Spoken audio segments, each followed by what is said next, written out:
Hey everyone, this is chapter 1 of Neil Fernandez's Capitalism and Class Struggle in the USSR, a Marxist Theory. Neil C. Fernandez. This chapter is titled A Communist Approach.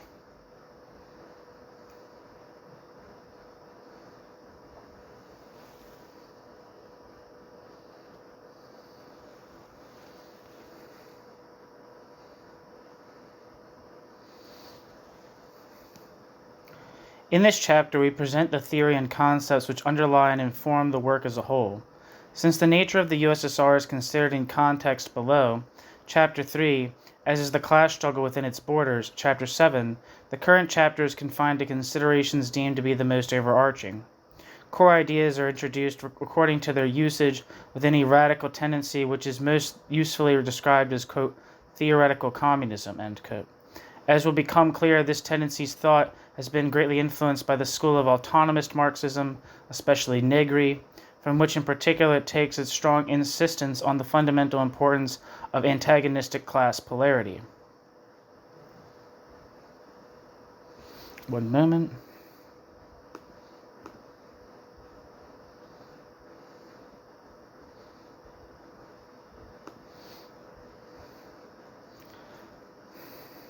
Let's see something here real quick. Forgive me.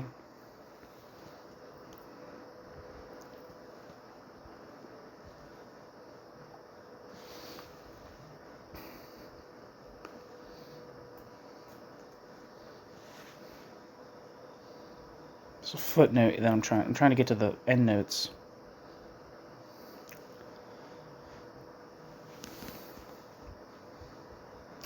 This insistence is especially manifest in Negri's discussion of Marx's Grundrisse, published in 1979, first published in English in 1984.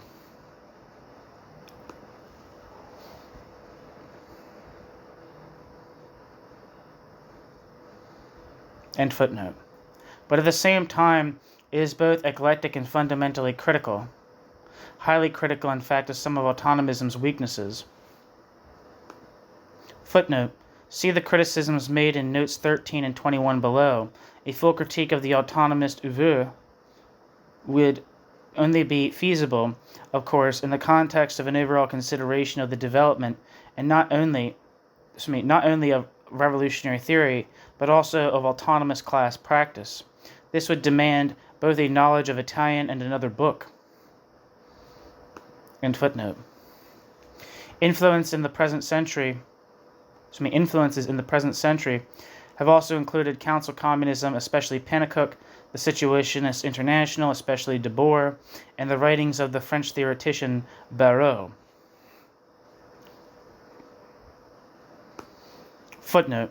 Important works and collections of works include Pennacook 1912, 1920, 1934, and 1947-49, Rula 1924, Council Communist, S.I. Anthology 1953-71, Debord 1967, Situationist, Negri 1967-1983, 1973-74, 1978 and 1979, Cleaver 1979, K 1975, and 1979A, Autonomist, Barreau and Martin 1972-1974, and Barreau 1979. Journals include A Communist Effort, London, Alfhaven, Brighton, La Banquise, Paris, Communist Headache, Sheffield, Les Insécurités Sociales, Paris, International Situationniste, Paris, Midnight Notes, New York, Proletarian Gob, Reading, Radical Chains, London, Wildcat bracket in German end bracket, Karlsruhe, Wildcat in English unconnected with the above, Workers' Playtime, London, Zero Work, New York. A detailed history of much of the communist theoretical tendency is given in La Banquise, 1983, Also useful are the essays on various tendencies in Rubel and Crump's 1987 book. End footnote. The most important concepts are given in bold when they first appear in the main text. New section. Class struggle and communism. It is convenient to clarify the theoretical starting point with reference to Marx's conception of the class struggle and communism. First, it is taken as axiomatic that, quote, the history of all hitherto existing societies is the history of class struggles, end quote, Marx and Engels, 1848. In any society which is not communist, that is, in any society founded upon exploitation, in any class society, there is held to be a necessary struggle between the exploiters and the exploited. In the most general terms possible, the underlying categories which relate to this struggle are those of the surplus product and the control over its extraction. The surplus itself is defined as that part of the social product which, rather than going to fulfill the needs of the producers, is appropriated instead by the exploiters. In other words, it is a category defined by the exploitation of one social group or the productivity activity of another. And clearly the extraction of this surplus must be subject to some sort of control. It is further understood that the extraction of the surplus product is a process which differs from one kind of exploitation to another, and since it is the existence of the surplus product which determines the existence of exploitation in the first place, it can only be the form of this extraction which determines the nature of the specific exploitative relationship. As Marx puts it, quote, the specific economic form in which unpaid surplus labor is pumped out of the direct producers determines the relationship of domination and servitude, as this grows directly out of production itself and reacts back on production in turn as a determinant. On this is based the entire configuration of the economic community, arising from the actual relations of production, end quote. Marx. The form of extraction of surplus labor has a double aspect. Not only is there the material thing being extracted, the objective surplus product, there is also the process itself, the raw exploitation of thinking, feeling, productive human beings.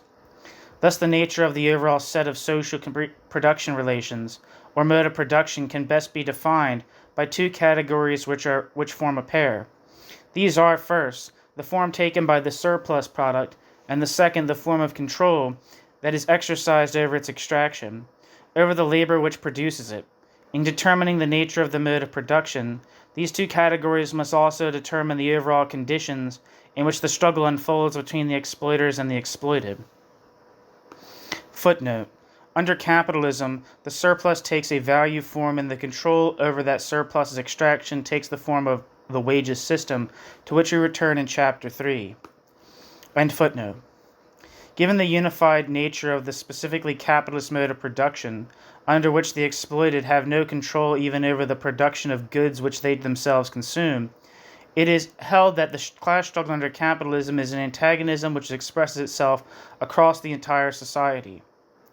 Indeed, the struggle of those exploited by capitalism antagonizes not only the control of production narrowly considered, but also the entire logic of the reigning society. In terms of the critique of this capitalist mode of production, the methodological implications of the insistence on the centrality of class struggle are taken from Marx's Grundrisse as read by Negri. In Negri's words, quote, materialism and dialectics have given us totality and difference, as well as the structural link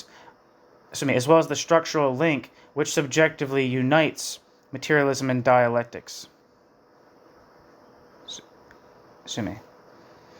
Let me repeat that quote. Quote, materialism and dialectics have given us totality and difference, as well as the structural link that subjectively unites totality and difference. But that is not enough. It remains insufficient as long as this structure, this totality, is not internally split, as long as we do not succeed in grasping not the structural, capitalist subjectivity, but the subjectivities which dialectically constitute the structure, parenthesis, the two classes in struggle, end parenthesis, end quote. Negri, 1979. In other words, autonomous theory hypostatizes neither the, quote, contradiction of capital, end quote, nor the laws of crisis, but the class struggle. Hence the theory's, quote, voluntarism, end quote, which has led Negri to describe the methodology as being that of the, quote, point of view, end quote, as opposed to that of the, quote, totality, end quote. The understanding gained by applying this methodology, quote, does not in any way become transcendent in relation to the formation and development of the bracket to and bracket subjects. The method of the, quote, point of view, end quote, works on the traces, symptoms, and experiences of rupture and recomposition of the subjects. It reconstructs the general framework without losing sight of the subject's singularity. It is more a forced movement ahead from the reality of class relations than a theoretical mastery over them. The analytical materialism of this advance is no less rigorous than in the method of the totality, but the specifically political dimension appears with a freshness that the latter often fails to express, end quote. Footnote. A confusion could arise here around the concept of the, quote, political, end quote. Rather than using it in its etymologically correct meaning to refer to the state, Negri and the other autonomists use it to just denote social subjectivity and struggle. End footnote. Explaining the approach, Cleaver writes that, quote, in the class war, as in conventional military encounters, one must begin with the closest study of one's own forces, that is, the structure of working class power. Without an understanding of one's own power, the ebb and flow of the battle lines can appear as an endless process, driven only by the enemy's unilateral self-activity. When the enemy regroups or restructures, as capital is doing in the present crisis, its actions must be grasped in terms of the defeat of prior tactics or strategies by our forces, not simply as another clever move. That an analysis of enemy strategy is necessary is obvious. The essential point is that an adequate understanding of that strategy can be obtained only by grasping it in relation to our own strengths and weaknesses, ... It serves little purpose to study the structures of capitalist domination unless they are recognized as strategies that capital must struggle to impose, end quote. It is not necessary to hold that there is a, quote, crisis of capitalism, end quote, or even that one was evident in the 1970s to adopt this approach. The contradiction between the two sides of the class struggle is thus understood as being, quote, antagonistic rather than, quote, dialectical in the usual sense. Such a conception is derived from the materialist view that the essentially anti-capitalist content of working class struggle is its tendency to disrupt the rational, quote, integrative, end quote, functioning of exploitation, rather than theorizing a, quote, dialectical, end quote, relation between capital and labor. Therefore, autonomous theory grasps the respective natures of the poles of capitalism's fundamental class contradiction according to what it is that actually makes them contradictory poles. That is, not their interpenetration within a, quote, entity, end quote, conceived philosophically in terms of, quote, necessary mediation, end quote, but their antagonism. Footnote. The term, quote, antagonism, end quote, is sometimes misused to denote simply a conflict of interest. See, for example, Jelenie, 1979. Here it is used in its proper meaning of an active conflict between subjects, from the Greek word something against and something combatant, actor. End footnote. The autonomist approach can be clarified in terms of the distinction between the working class in itself and the working class for itself. Quote, the working class in itself is constituted of all those who are forced to sell their labor power to capital and thus to be labor power. It is a definition based purely on a common set of characteristics within capital. The working class for itself, or working class as working class, defined politically, exists only when it asserts its autonomy as a class through its unity and struggle against its role as labor power, end quote. Negri. Defining the latter category in different words in the Grundrisse, Marx writes that, quote, the opposite of capital cannot itself be a particular commodity, bracket, i.e. not even labor power, Fernandez, end bracket, for as such it would form no opposition to capital. Since the substance of capital is itself use value, it is not this or that commodity, but all commodities. The communal substance of all commodities, i.e., their substance not as material stuff, as physical character, but their communal substance as commodities, and hence exchange values, is this, that they are objectified labor, labor which is still objectifying itself, labor as subjectivity, end quote. Marx, Grundrisse. But whereas Marx defines this labor as productive labor, as, quote, that which produces capital, end quote, Negri, stressing the general social level of the function of value, holds that it is no longer possible to distinguish between productive labor and that which is reproductive. Whether or not Marx's, quote, heavily reductive definition, end quote, is it attributable to the, quote, noxious effect of the limits of the workers' movement, end quote, as Negri asserts, it is Negri's position which is relied upon.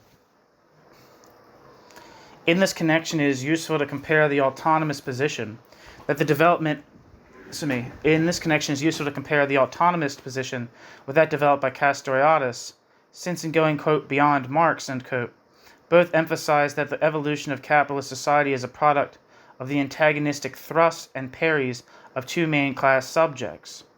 Like the autonomist, Castoriadis also insists on the important and historically, quote, formative, end quote, role of the, quote, implicit, informal, daily and hidden struggle at the point of production, end quote, and rejects the idea that since 1945 a crisis of capitalism could conceivably result from the operation of, quote, objective laws, end quote, or dialectical contradictions. The two theories differ greatly, however, in their understanding of the relationship between working class and labor power. In Castoriadis' terms, the, quote, extraction of, quote, use value from labor power, end quote, is a process of bitter struggle in which, half the time, so to speak, the capitalists are the losers, end quote. Castoriadis, formal enterprise organization conflicts with informal enterprise organization, and capitalist bureaucratization with an autonomous struggle tending to push towards a, quote, transitional society, end quote, where work would be managed directly by the workers. Footnote. For Castoriadis, the, quote, central problem of socialism is, quote, in short, the question of the management and goals of work, end quote. Beyond this view lies the belief that the current separation between production and consumption will continue to exist under, quote, socialism. The Situationist International criticized such conceptions for abandoning, quote, the very core of the revolutionary project, which is nothing less than the suppression of work in the ordinary sense, as well as the suppression of the proletariat and of all the justifications of previous forms of work, end quote. See also Negation, 1974. In the 1980s Communist journal La Banquise, a distinction is emphasized between travail and activité, work and activity. From the former term denotes work and the latter labor, either forced or free. I don't know if I translated that correct. See also the piece from L'Insécurité Sociale, 1984, quote in the main text. The connotations of, quote, activity, end quote, are highly relevant and in some ways clearer than those evoked by the English terms, quote, labor, end quote, or even, quote, free labor, end quote. However, the recognition that communism is based on activity and not work must now be distinguished from the subjectivist and usually individualist expression of opposition to work labor as a supposed whole from the standpoint of, quote, radical subjectivity, end quote, or, quote, play, end quote. See Vanagem, 1967. Our own understanding of communism rests on the firm insistence that the overthrow of the alienation of labor necessarily brings to victory the movement towards, quote, realized human nature, end quote, and equally fundamentally on the insistence that this movement, while not yet victorious, necessarily takes a class form.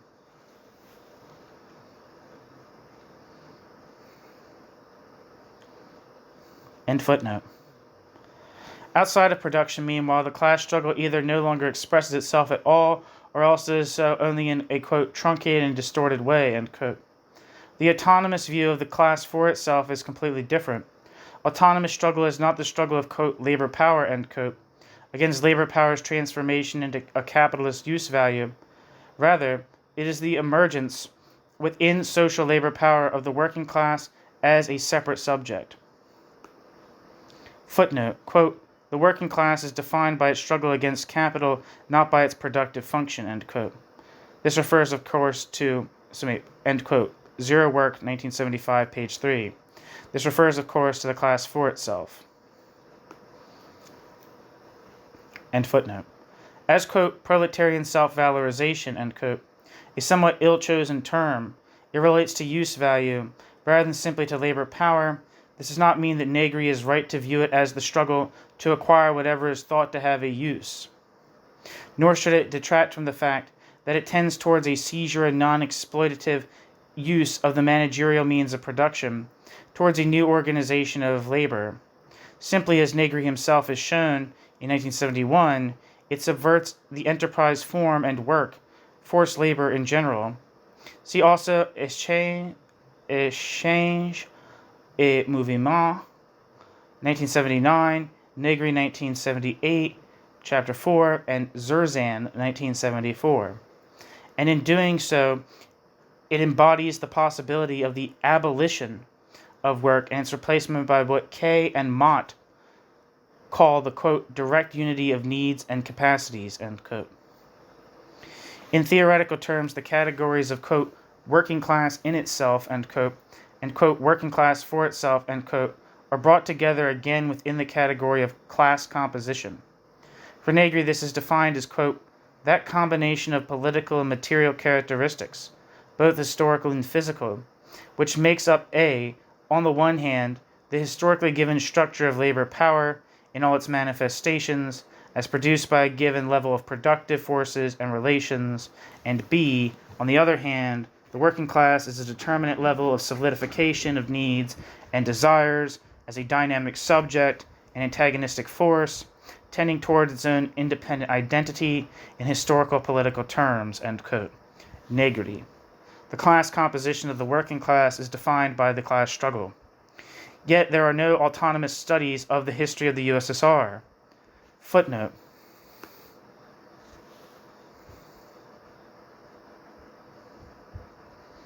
Actually, there's multiple footnotes here that I need to read.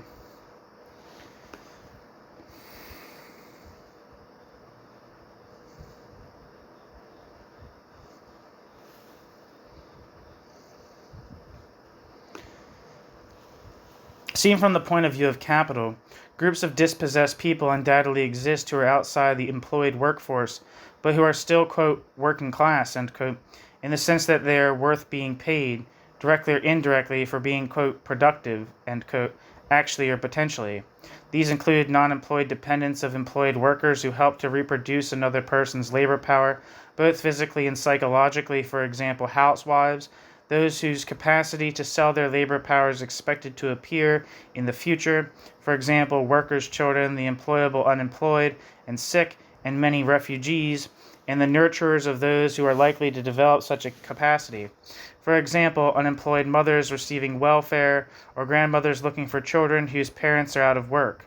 Three groups which overlap in various ways, both with each other and with the employed working class.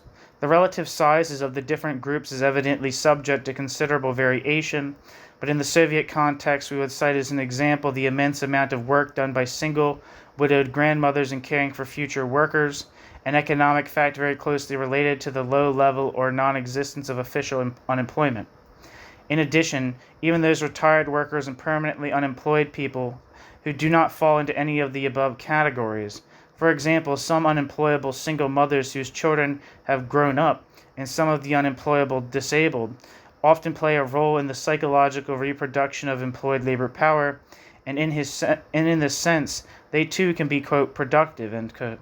From an oppositional point of view, we would stress that while some of these permanently unemployed people may not technically belong to the working class, they are nonetheless dispossessed of both the means of production and their own labor power, even if capital can find no use for it, and can do struggle for their needs in such a way as to participate in the struggle of a broader class, the proletariat, the extent to which they are allowed some kind of access to means of consumption via, quote, social wage, end quote, or contributory pension, is determined precisely through such struggle in all its complexity, particularities, divisions, and disorganization.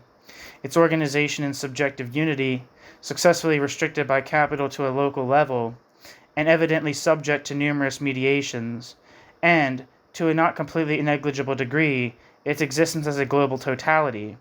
Recognition of these facts will facilitate an understanding of how, in an exploitative society, even the operation of the category of human need depends on social class struggle. More precisely, it operates not only in struggle, but also through struggle.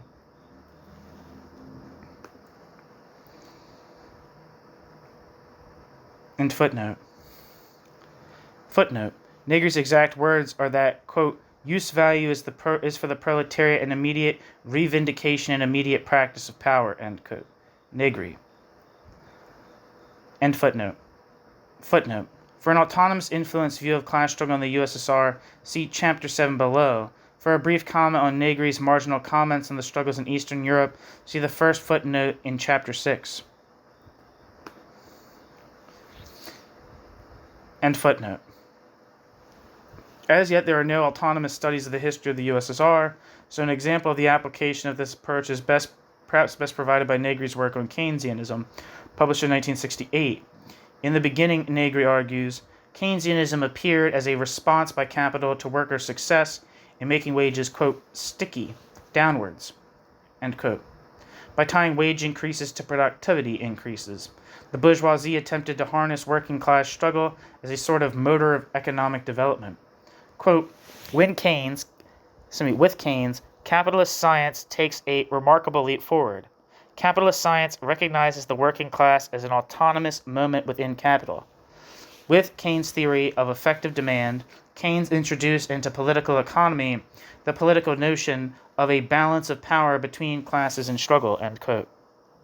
Working class struggle, however, was able to subvert the Keynesian strategy by setting in motion a mobility in the labor market, and by means of the process whereby, quote, the mass worker, bracket of large factories, end bracket, spread the infection of his subjective behavior into the fabric of proletarian society, i.e. outside the world of work, end bracket, end quote. Footnote. One could, of course, criticize this statement by observing that the extra workplace struggles of working class women, for example, were hardly, quote, spread, end quote, to them by male mass workers. But the main point is that in the course of struggle, a single class broadened the area of its strength, end footnote.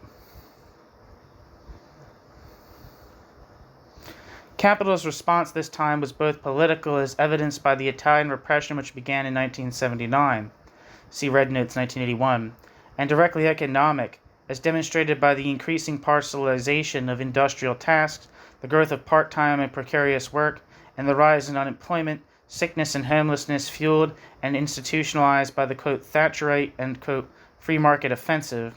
It would, no doubt, be going too far to suggest that the growing disaffection with the law and the party system, as exemplified by the eruption of a major riot in London in 1990, the biggest in Britain for over a century, and a full-scale insurrection in Los Angeles in 1992, ditto for the U.S., heralded a new counteroffensive by the working class.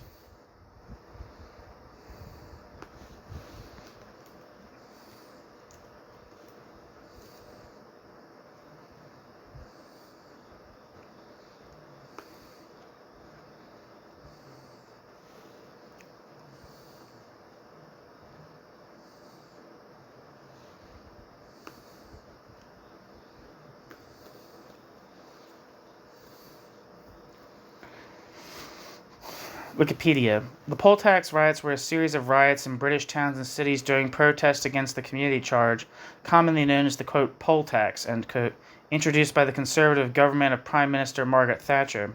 The largest protest occurred in central London on the Saturday, the 31st of March 1990, shortly before the tax was due to come into force in England and Wales. End footnote.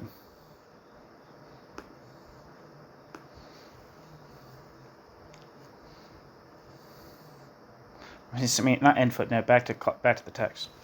But both these sets of events did influence macroeconomic policy in the UK by helping force the abolition of the poll tax, and in the US by forcing the government to spend more in the inner cities. In the American case, time will tell whether or not this means higher spending on inner city wages, either individual or social. Meanwhile, the ongoing, quote, third industrial revolution, end quote, associated not only with information technology, but also with genetic engineering, involves a ruling class strategy of altering the terrain of battle in ways which have yet to be fully theorized. Footnote. It should be noted that autonomist Marxism, whilst understood very well the relationship between class struggles and the crisis of Keynesianism, has more or less collapsed in its efforts to understand the changes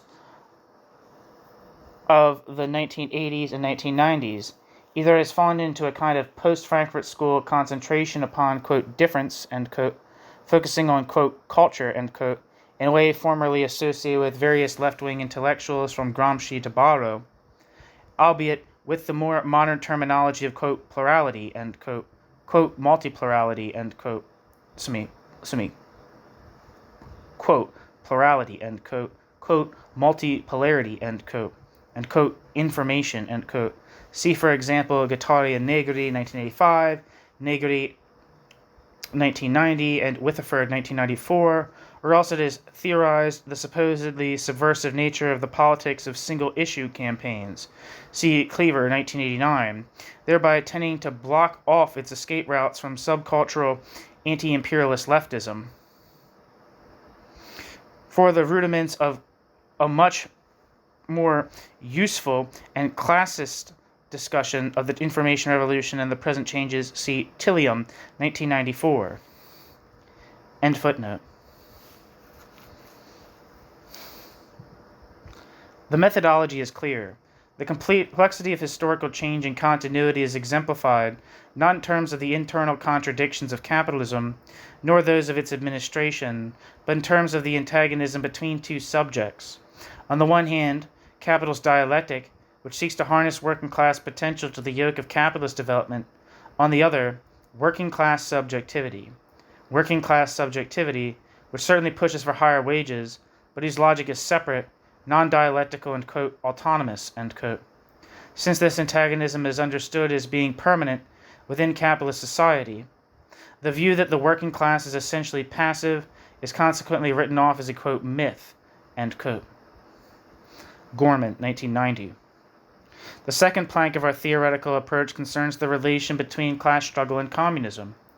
Here the understanding is taken from that which Marx expressed when discussing what was new in his work. Quote, what I did that was new was to demonstrate, one, that the existence of classes is merely linked to particular historical phases in the development of production. Two, that class struggle necessarily leads to the dictatorship of the proletariat. Three, that the dictatorship of the proletariat itself only constitutes the transition to the abolition of all classes into a classless society, end quote.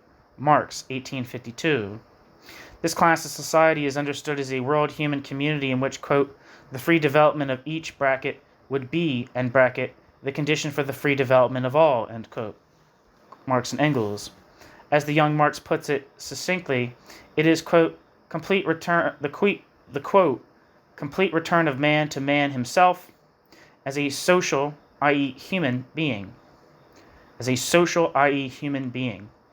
A return accomplished consciously and embracing the entire wealth of previous development, bracket, it is, end bracket, the genuine resolution of the conflict between man and nature, between man and man, between the individual and the species, end quote.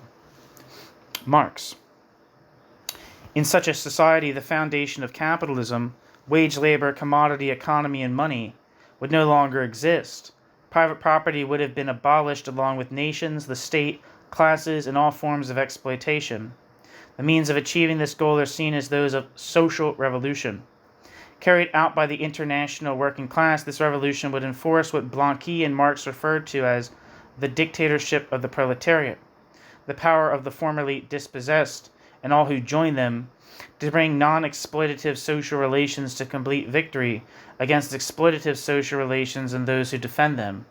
Finally, the forces currently working for such a revolution are defined not as ideas, but as those of the, quote, real movement which abolishes the present state of things, end quote.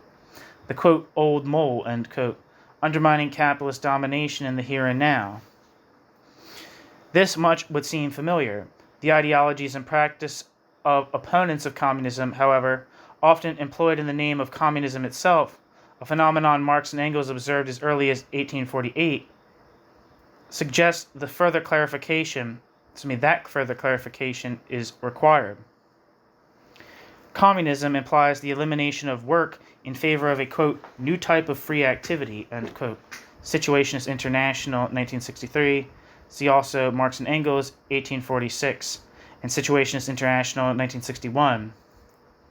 As the group L'Insécurité Sociale has put it, quote, as communism is the creation of new social relationships between people, which would bring about a quite different human activity, it must be understood that production would not be what it is today without money.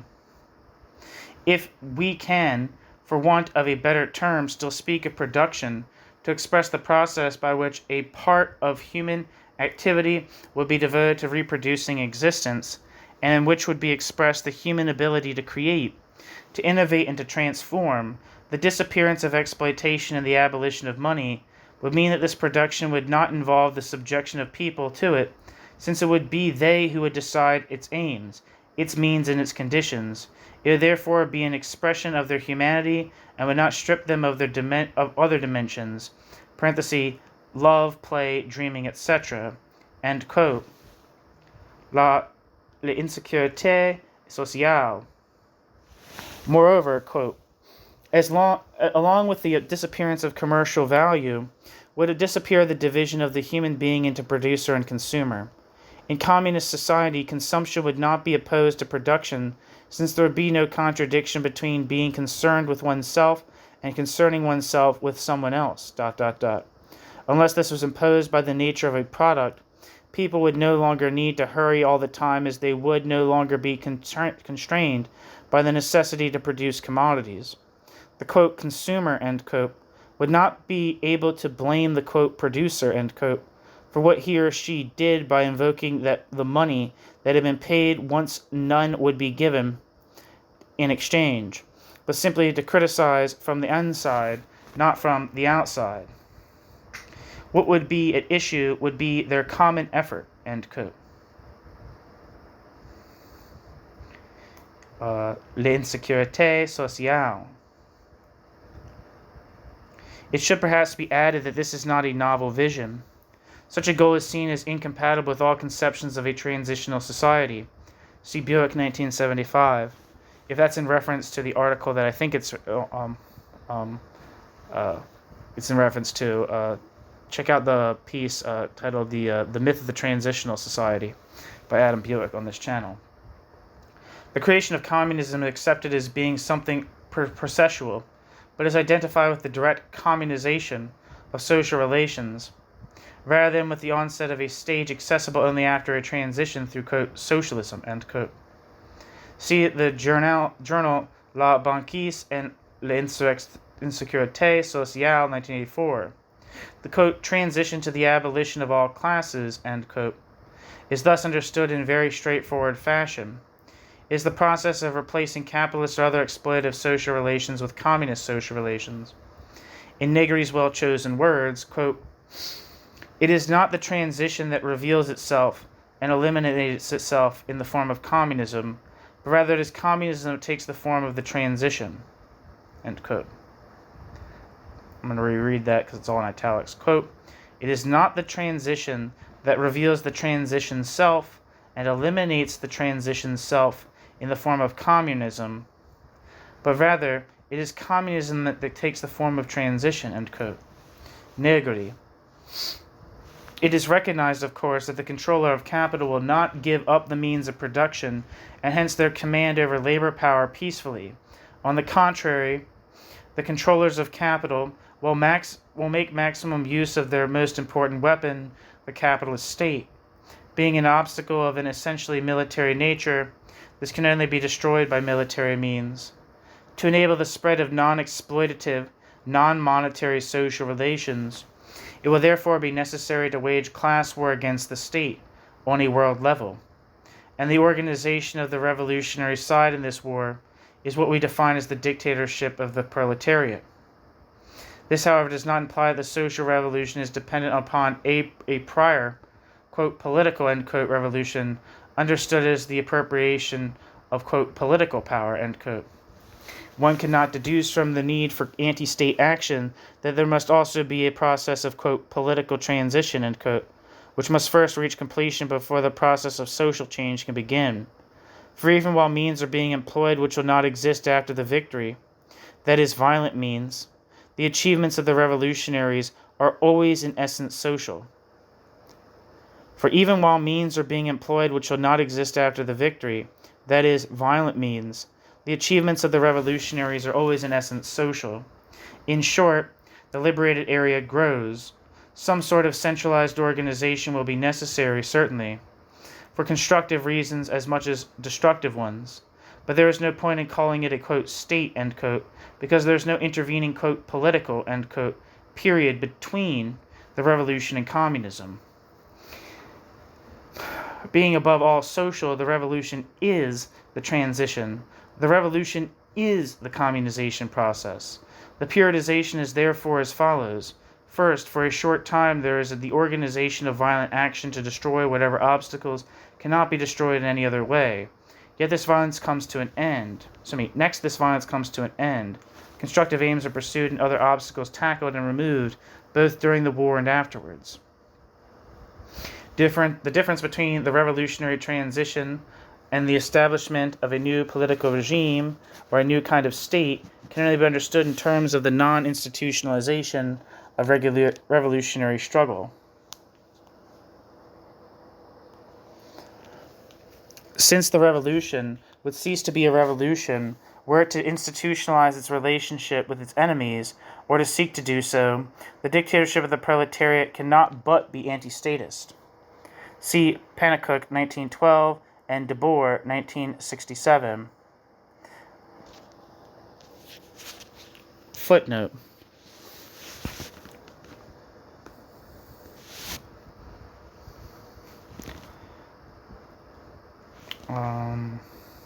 Where am I? There's two footnotes. While some communists, for example, Rubel and Crump, use the words socialism and communism interchangeably, we have followed the majority in preferring to use the latter word exclusively.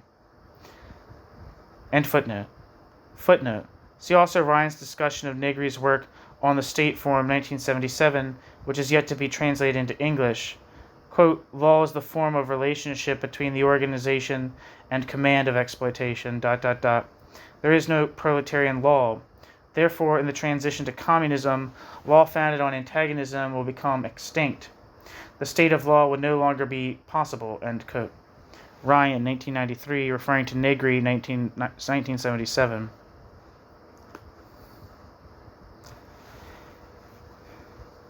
It seeks not to rule, end footnote. It seeks not to rule over its enemies, but to destroy its enemies.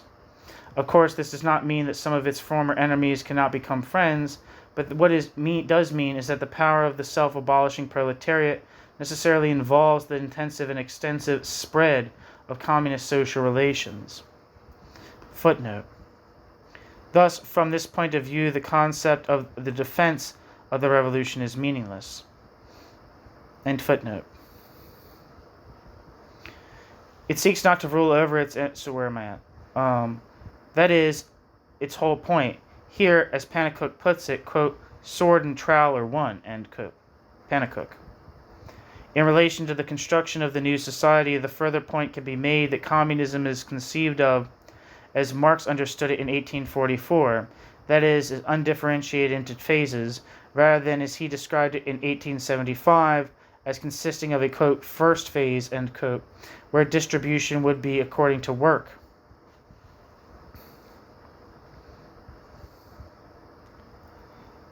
Footnote. In the critique of the Gotha program in 1875, Marx jots down a few thoughts on the transition from capitalism to communism. Whilst recognizing that the decisive factor is the transformation of the underlying social relations, Marx states that, quote, corresponding, end quote, to this social transformation, there must also be a, quote, transition in the political sphere, end quote. During this time, there is still a, quote, state, end quote, but this state can only take the form of a revolutionary dictatorship of the proletariat, end quote. The bourgeois state will have been destroyed, and since the purpose of the new state is to help abolish money, wages, and classes,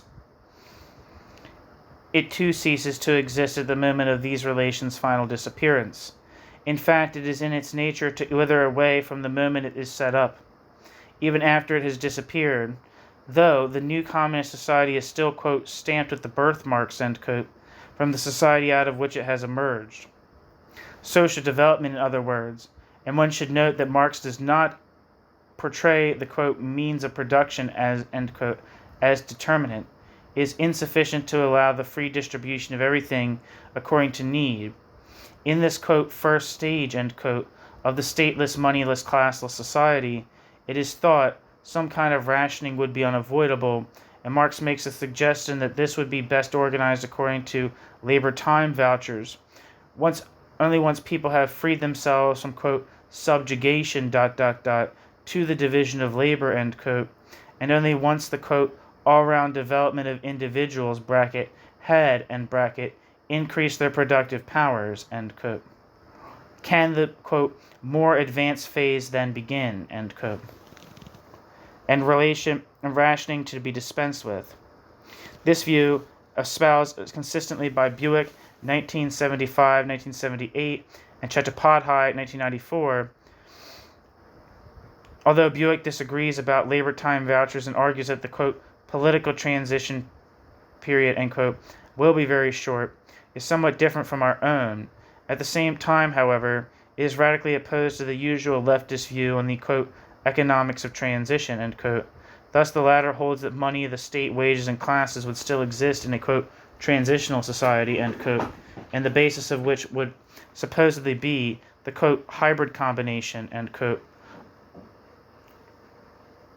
of commodity production and, quote, non-capitalist economic planning, end quote, Ernest Mandel, 1974, or more simply, nationalization.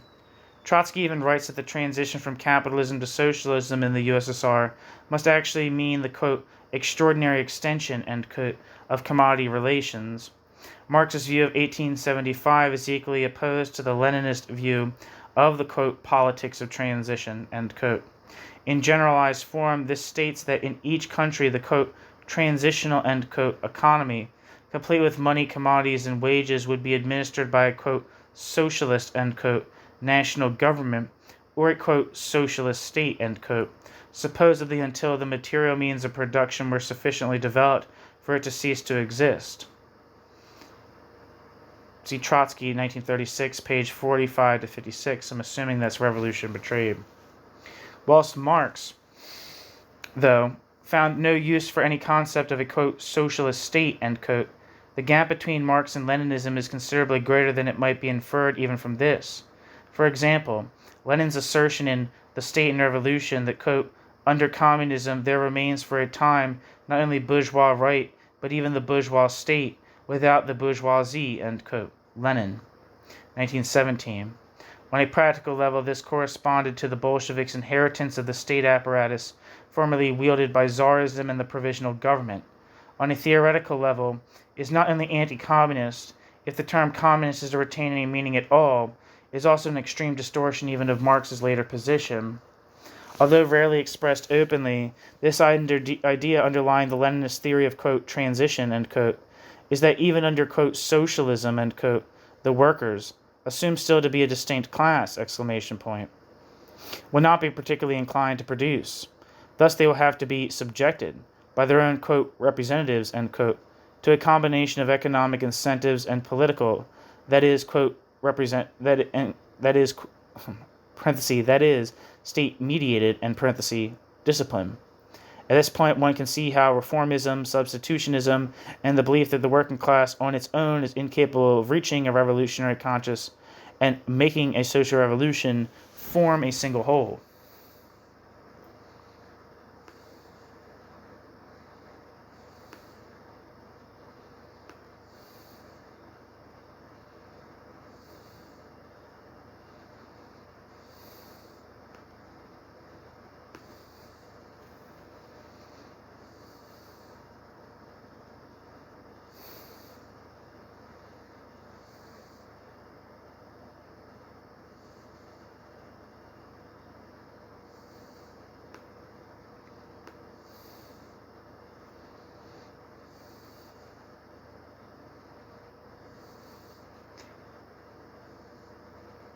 End footnote. Where am I? Of course, it seems likely that for a time immediately following the victory in the Revolutionary War, some goods might have to be rationed, and it is even more likely that extensive rationing would have been necessary during the war itself. But since people would not be competing with each other to get hold of things they needed or wanted, the basis of this ration distribution and consumption would not be privative appropriation. Similarly, since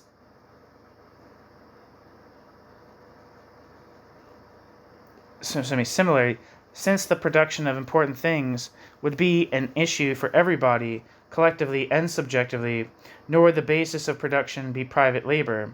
Thus, the use of rationing by social revolutionaries, either during the war or in its aftermath, would not keep the new social relations at an identifiably, quote, lower stage, end quote.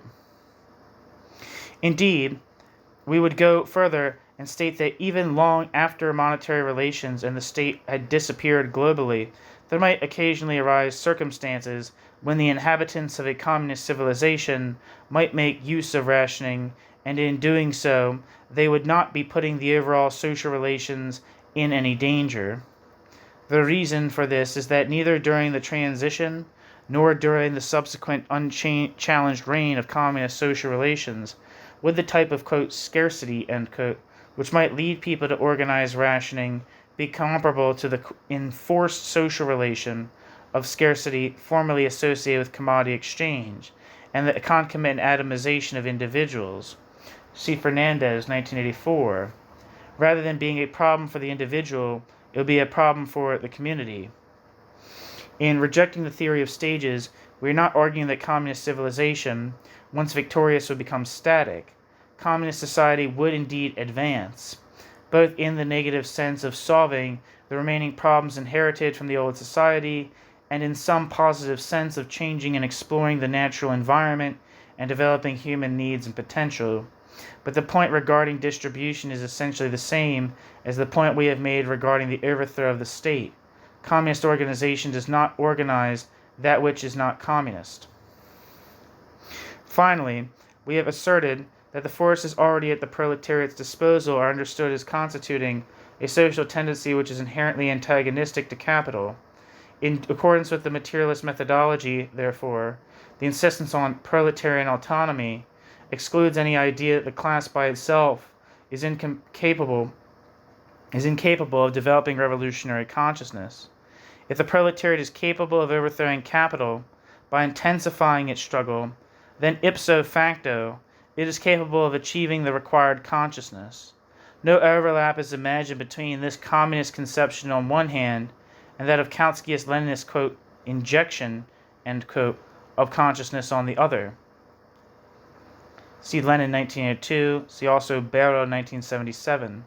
The essence of proletarian autonomy is understood to be non-exploitative human need, the only kind of fully human need, and non-exploitative human needs manifestation is understood as necessarily tendential towards the full realization of communism.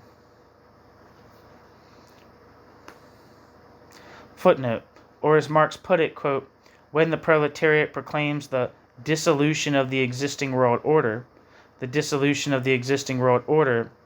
proletariat is only declaring the secret of the proletariat's own existence, end quote. Marx, 1844, and footnote.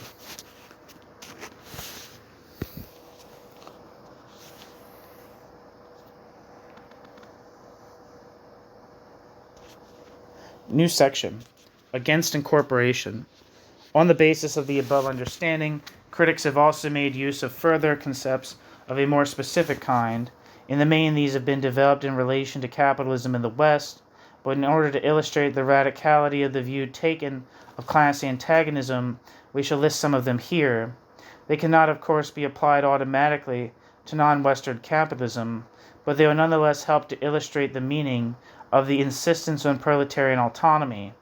Those chosen can be grouped under two headings: capitalist politics and the incorporation of struggle. New section. Capitalist politics. One of the major tenets is the autonomous proletarian movement grows in strength the more independent it is of the political, quote, spectrum, end quote. Indeed, the more hostile it is towards its constituent parts.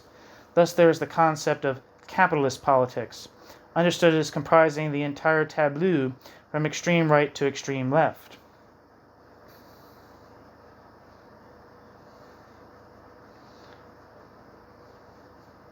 Footnote. The following definitions are not completely rigorous, given that the usage of such terms as, quote, left and, quote, extreme left is based on these tendencies' self-description, however, and given that the ideas which demarcate the communist tendency have been detailed above, such definitions are not necessary in the present context.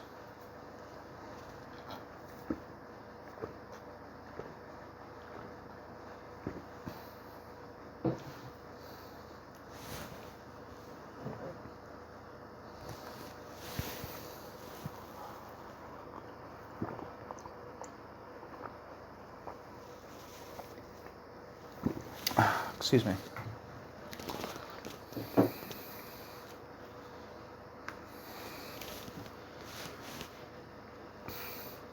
The struggles which the participants in such politics are engaged in are seen as revolving fundamentally around the management of the capitalist state and economy.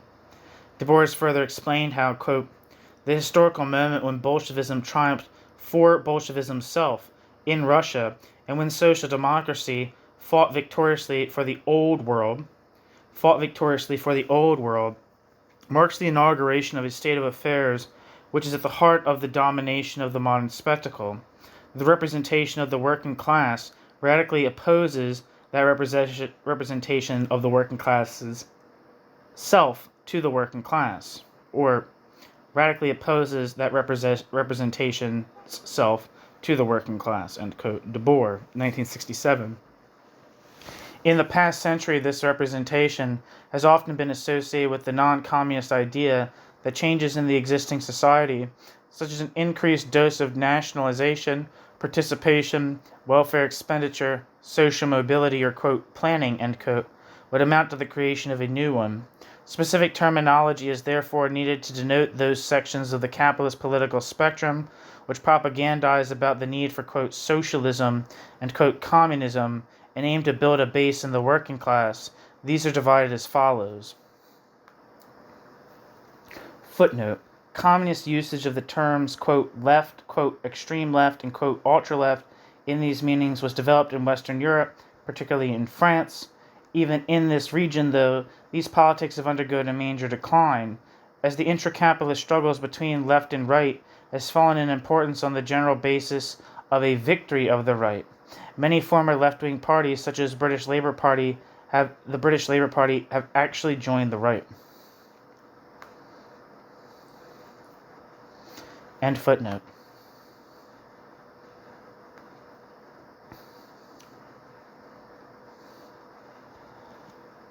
The left, in loose usage, is taken to denote all such sections lumped together. More strictly, the left denotes those which, being more moderate, do not seek disorder. Thus, in Western Europe, the left includes mainstream, quote, socialist, end quote, parties, to the extent that they still represent themselves as, quote, socialist, and with a similar rider, the former, quote, communist, end quote, parties too. The French Socialist Party, whose members sang the International at party occasions, is considered to have been on the left until the mid-1980s, as was the British Labour Party until the mid-1990s, whereas the British Liberal Democratic Party is not. Part of the Scottish National Party is also positioned as left-wing, namely that which presents its nationalistic and pro-independence ideology as being pro-working class. The nominally analogous British National Party would not be described as left-wing, since its brand of nationalism is racist first and foremost.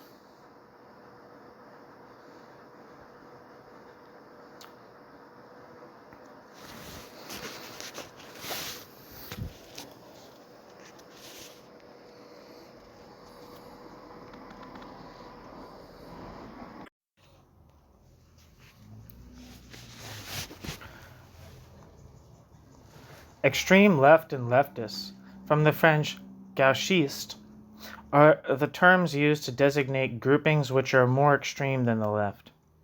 The changes they seek to implement often involve violence and usually a significant change in the legal system.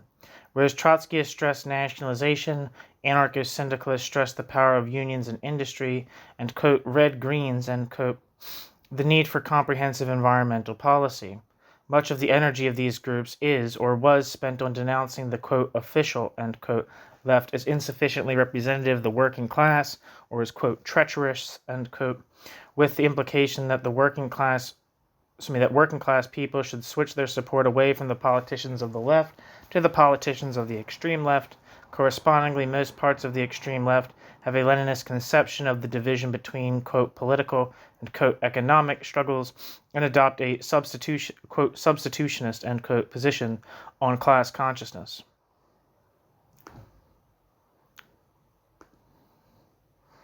One second.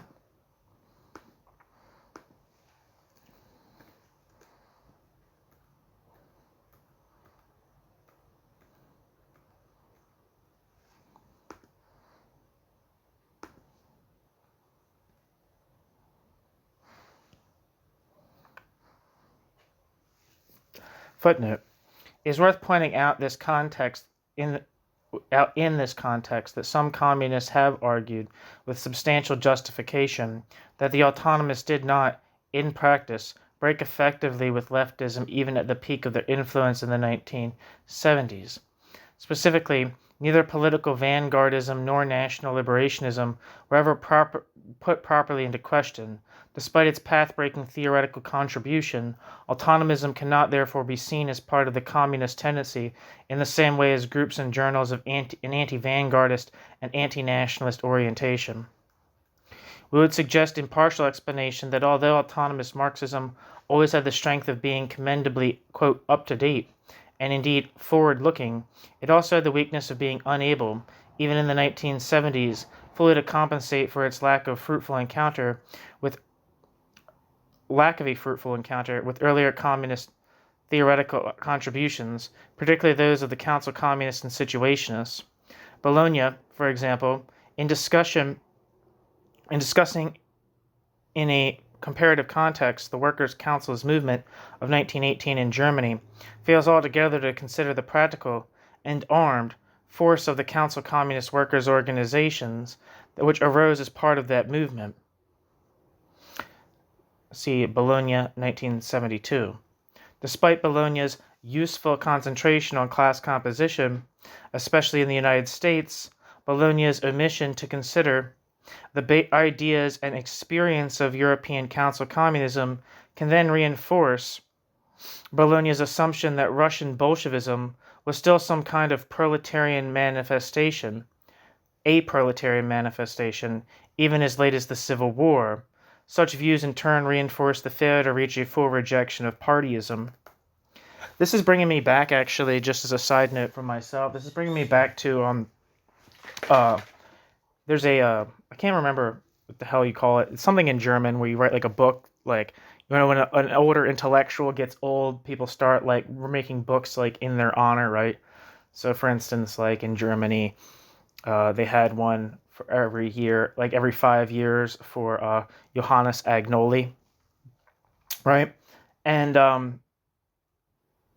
but they had one Karl Heinzroth is a Marxist historian who's associated with Wildcat Germany, talks about, criticizes Marcel van der Linden's Western Marxism in the Soviet Union in the extended biographical essay he put together of Marcel van der Linden in that book, of not taking into account autonomist critiques of Bolshevism that were coming out of Germany, right?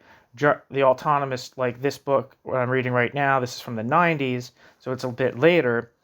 Wildcat started writing a bit sooner, and I guess the forces that would become to constitute Wildcat Germany were writing sooner. But he makes the claim that German autonomism. I have to revisit the piece, but he argues that autonomist Marxism in Germany was thoroughly anti-Leninist.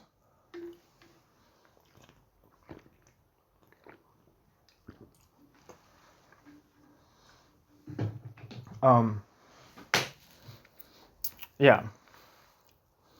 But I thought that was super interesting when I read it. Moreover,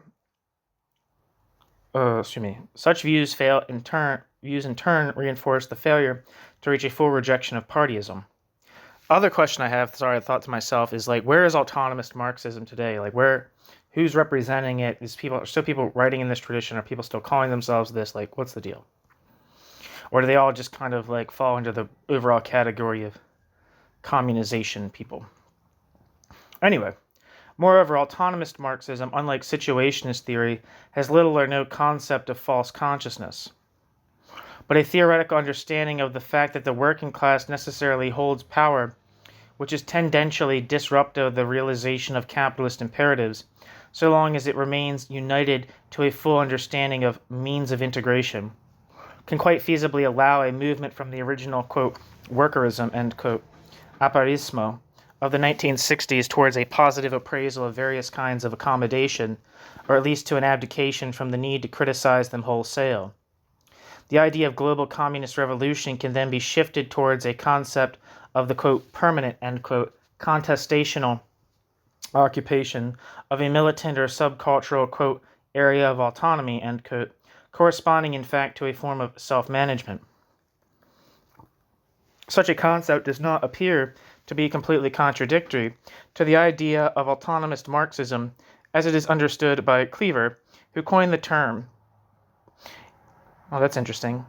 Such a concept does not appear to be completely contradictory to the idea of autonomous Marxism as it is understood by Harry Cleaver, who coined the term. In outlining what it covers, he lists the following areas of interest or points recognized. Quote, 1. The autonomy of the working class vis-a-vis capital. 2. The autonomy of workers vis-a-vis their official organizations, e.g. trade unions or parties. 3.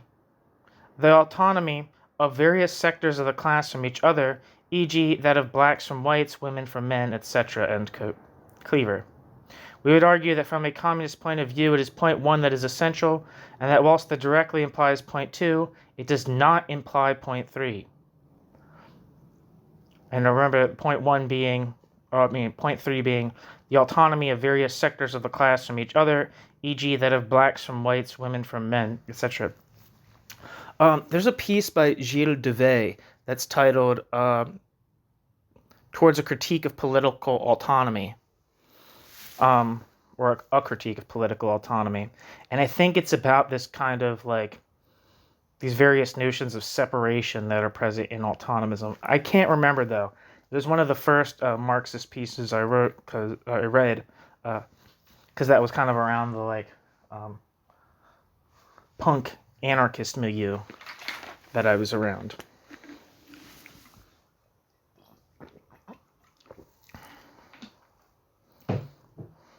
So we would argue that from a communist point of view, it is point 1 that is essential, and that whilst this directly implies point 2, it does not imply point 3, and with which it actually conflicts. That is because the concept of the autonomy of a, quote, sector, end quote, of the class can only go against the understanding that it is class struggle as a globality that determines class. it is class struggle as a globality that determines class. It has also been possible to ignore or obscure the relevance of point 2, the case of the early, quote, workerist, end quote, theorist Tronti, who in 1967 decided to espouse the, quote, really existing workers' politics, end quote, of the Communist Party of Italy, which in the late 1970s became a main force in the Italian judicial repression of the principally autonomous-influenced radical movement. See Red Notes 1979, was admittedly exceptional. More recently, though, Leibovitz has been able, while elaborating a largely autonomous theory of the primacy of class struggle, to maintain a more orthodox view of the trade unions as the, quote, critical organizing center of the working class, end quote, and the state as a, quote, mediator of labor, end quote, which is apparently independent of capital. End footnote. It's interesting to see Leibovitz put into the category of autonomous Marxism. I mean, to my understanding, what Michael Leibovitz is about is like global South, like 21st century socialism for the 21st century, like Hugo Chavez type kind of politics, to my understanding, and also like Castroist, Fidelista types of politics. I'm not exactly sure, though. I could be talking about out of my ass, but that is most certainly the impression I get. Anyway, end footnote.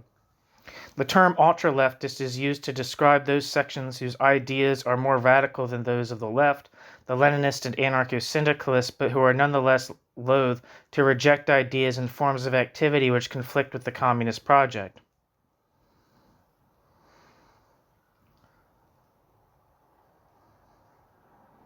For example, they might oppose each and every force which would substitute itself for the working class but still support some sort of self-managed capitalist economy. See, for example, the advocacy of wage equalization in Castoriadis 1957 and Solidarity 1961. Those pieces are on this channel. Or they might even understand the need to abolish wage labor but still propagandize in such a way as to encourage workers to put their hopes in some force other than proletarian autonomy. A supposed economic crisis, for example, that would be applied to, I think most council communist type people would not really separate those two, but there definitely is, I think, there's a certain tendency within council communists to be like the most extreme example of like deterministic, what you might call automatic Marxism, of some kind of like revolution automatically snapping out of some kind of final crisis, which would just automatically impel people to choose communist alternatives as opposed to, say, for instance, fascist ones, which historically have had more popularity than leftists would like to say. But yeah, back to the text. Or an ostensibly, quote, cure-all, end quote, organizational form such as the Workers' Council. Ultra-leftists are usually active in criticizing the left and extreme left and in encouraging workers to organize. They are distinct from the extreme left in that they do not retrospectively, quote, support, end quote, past counter-revolutions, such as the Bolshevik one in Russia or the Republican one in Spain. And unlike most leftists, they do not support any of the world's nationalist, quote, liberation movements, end quote.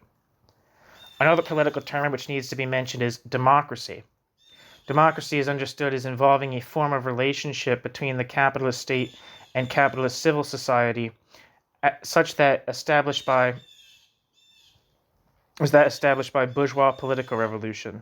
Quote, in democracy, man does not exist for the sake of law, but the law exists for the sake of man, end quote. In criticizing Bauer's project of political emancipation, Marx explains, quote, the rights of man as such are distinguished from the rights of the citizen. Who is this man who is distinct from the citizen? None other than the member of civil society. None other than the member of civil society. Why, bracket, in the New Hampshire Constitution, end bracket, is the member of civil society simply called, quote, man, end quote, and why are his rights called the rights of man? How can we explain this fact? By the relationship of the political state to civil society, by the nature of political emancipation, The first point we should note is that the so-called rights of man, as distinct from the rights of the citizen, are quite simply the rights of the member of civil society, i.e. of egoistic man, of man separated from other men and from the community, end quote. Marx. I'm assuming that's from the Jewish question. Marx focuses on one particular right of man in order to illuminate the whole. Quote, the right of man to freedom is not based on the association of man with man, but rather on the separation of man from man. It is the right of this separation. ... The practical application of the right of man to freedom is the right of man to private property. ... Bracket, this individual freedom, end bracket, together with this application of it, forms the foundation of civil society. It leads each man to see in other men not the realization, but the limitation. Not the realization, but the limitation of his own freedom, end quote. Marx, on the Jewish question. Quote, security, end quote, in this sense is thus, quote, the supreme concept of civil society, the concept of police, the concept that the whole of society is there only to guarantee each of that society's members the conservation of his person, his rights, and his property, ... End quote. But in fact, quote, ... not one of the so-called rights of man goes beyond egoistic man. Man is a member of civil society, namely an individual withdrawn into himself, his private interest and his private desires, and separated from the community. In the rights of man, it is not man who appears as a species being. On the contrary, species life itself, society, appears as a framework extraneous to the individuals, as a limitation of the individual's original independence. The only bond which holds them together is natural necessity, needs and private interest, the conservation of their property and their egoistic persons, end quote.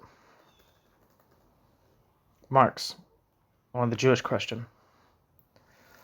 Democracy, then, is a political form, a statist form, which involves not just a specific relationship between the state and the civil society, but also a corresponding ideology of that relationship.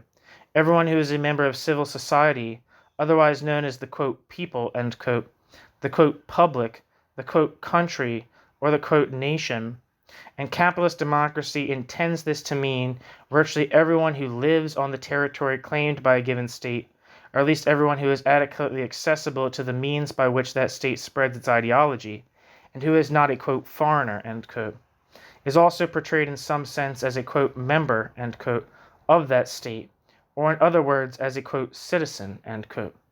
In other words, whatever a person owns, whatever his economic status, whether he lives in a hostel for the homeless, a council house, or a castle, whether he is a worker, a major shareholder in a large company, or the head of the civil service, whether he lives on welfare payments or off of a private income, he is a, quote, equal, end quote, a person with equal political rights. One of his main rights, of course, is his right to vote. The circumstances in which he can be deprived of this right are extremely exceptional. If he is reclassified as a foreigner or a minor, for example, or if he is confined to a mental institution, and even then the deprivation is not irrevocable. In a well-functioning democracy, almost everyone will be allowed to keep their right to vote throughout their lifetime, precisely because it is a main plank of the state's ideology, that the state simply recognizes everyone's, quote, entitlement, end quote, to take part in the political, quote, life of the community, end quote. Similarly, everyone is assumed to possess a formal and equal legal personality, which they are at full liberty to exercise howsoever they wish according to the rules of the state's judicial system. At the core of democratic ideology, there lies the public and even ritual emphasis of formal equality. It is further evident that political democracy is closely bound up with the less political civil rights or, quote, civil liberties, end quote, associated with bourgeois life, such as the right to one's own business in both senses of the term. In general, people actually have a right to do whatever they please, so long as they act within the law. Of course, they are sometimes granted other kinds of, quote, right too, such as the right to receive social security payments. But since these kinds of right do not carry anything like an illusion of, quote, inalienability, end quote, as any claimant knows, they are not among the rights we are discussing and are perhaps better classified as special kinds of wage payments.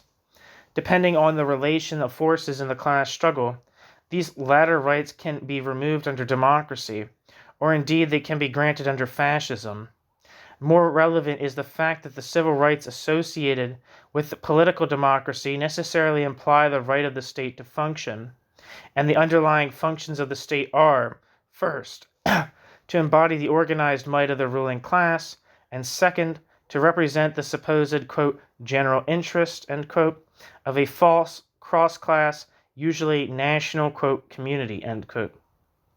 Civil rights necessarily come together with the, quote, equal, end quote, duty of submission to this might and this representation.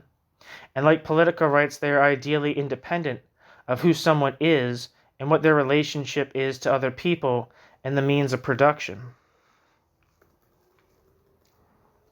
But what is really defended by the ideology of civil liberty at a deeper level is precisely what comes after the, quote, whethers and, quote, whatevers listed above. Precisely that which civil rights present themselves as being independent of, namely the existing economic relations. The social production relations which determine the nature of the society.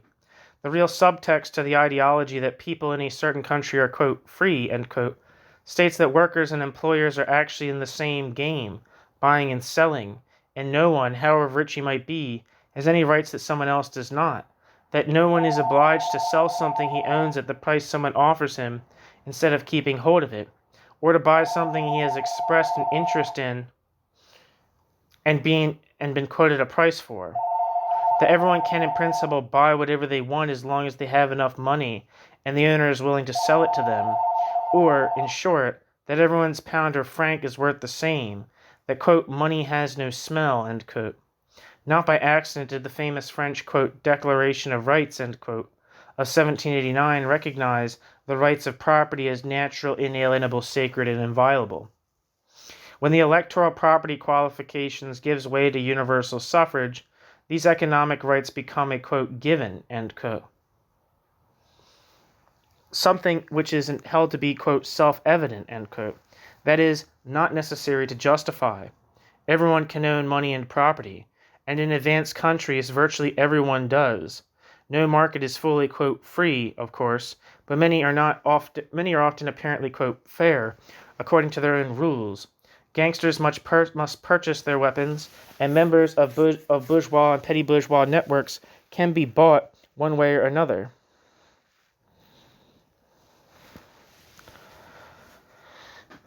Money does, quote, talk, anyone's money. In reality, of course, this does nothing whatsoever to reduce the inequality inherent in the exclusion of the vast majority from control over the means of production, in the exchange of labor power for the wage, in the exploitation of the labor power thus purchased, in the dictatorship of the ruling class, the controllers of capital. But unlike the democracy of ancient times, modern democracy helps conceal this by subsuming the exploited into civil society, and at the same time it rests upon that subsumption. Democracy can therefore be said to achieve its fullest expression under capitalism. And democratic ideology, in the sense in which it incorporates the ideology of civil society to be an adequate form, a tendentially schizophrenic form, of advanced capitalist false consciousness. For a critique of this kind of conception of democracy and capitalism being compatible with one another, or that capitalism being the most fullest that democracy can achieve its fullest expression under capitalism, and kind of this reduction of democracy as such to bourgeois democracy, I would recommend that you check out some of the pieces by Robert Fine on this channel.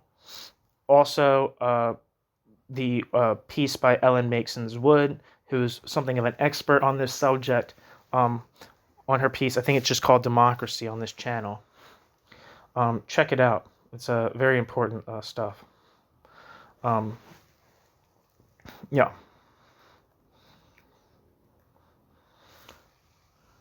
I would also encourage you to check out some of the pieces by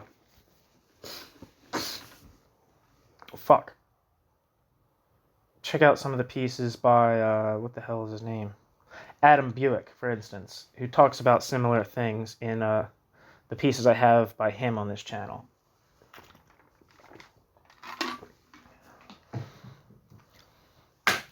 Anyway.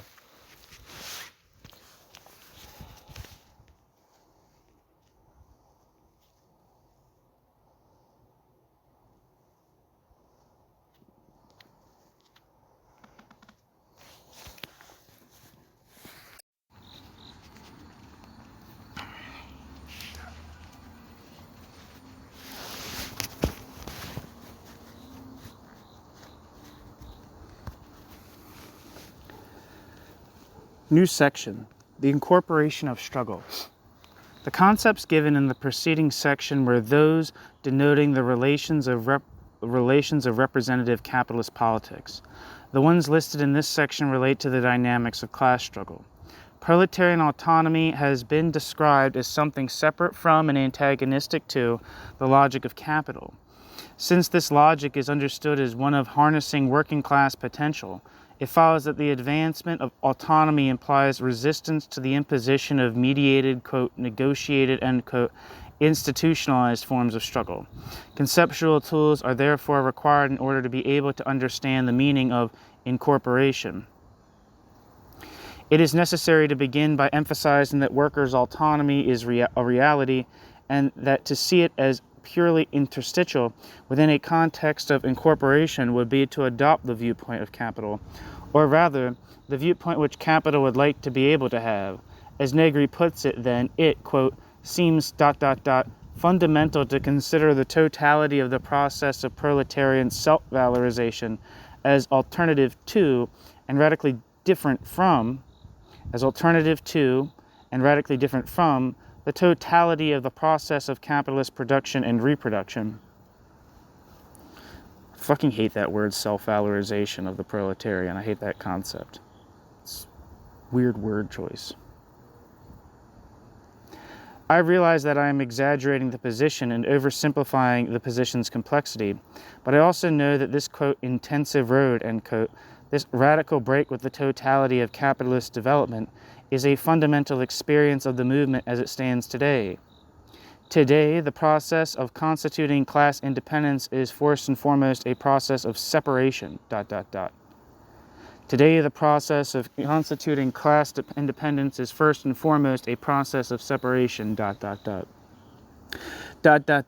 Working class self-valorization is first and foremost destructuration of the enemy totality, taken to a point of exclusivity in the self-recognition of the class's collective independence, end quote. Negri, 1978. Incorporation must thus be seen as part of the enemy totality. This can be clarified with reference to the contribution of the Council Communists. Thus, Pannekoek, in a major controversy with Kautsky in 1912, gave his view that, quote, the proletariat's organization, its most important source of strength, must not be confused with the present-day form of its organizations and associations, where it is shaped by conditions within the framework of the still vigorous bourgeois order. The nature of this organization is something spiritual. The nature of this organization is something spiritual, no less than the whole transformation of the proletarian mentality. It may well be that the ruling class, succeeds in destroying the workers' organizations, but for all that, the workers will remain as the workers were, The same spirit, compounded of discipline, cooperation, solidarity, the habit of organized action, will live in them more vividly than ever, and will create new forms of intervention, end quote. Anton Pannekoek, 1911-1912. What Pannekoek was theorizing, to put it in modern language, was the relation between the power of the autonomous working class and the type of organization which the working class invests the working class's hopes. Pannekoek's view that if struggle intensified, workers would intervene in new ways, independently of both Parliament and the trade unions. The whole process, Pennacook's view is that if struggle intensified, workers would intervene in new ways, independently of both Parliament and the trade unions. The whole process would be a development of their autonomy, their collective, quote, self-activity, end quote.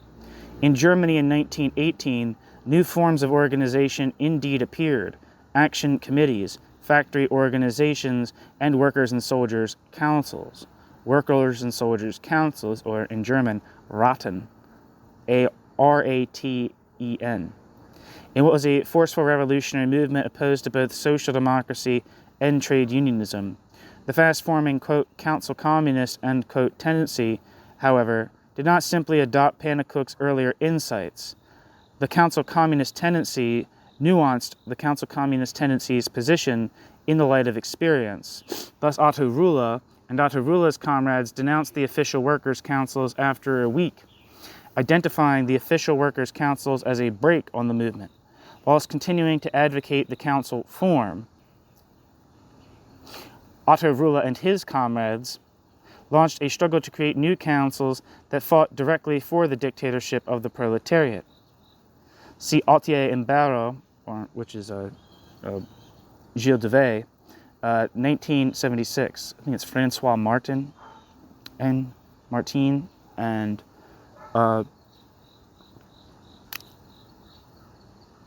Devey.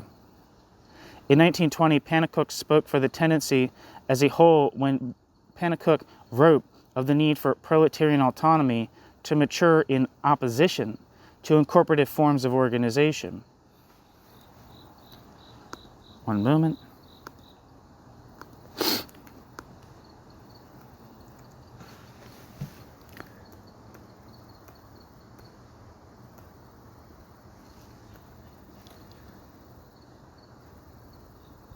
Where am I?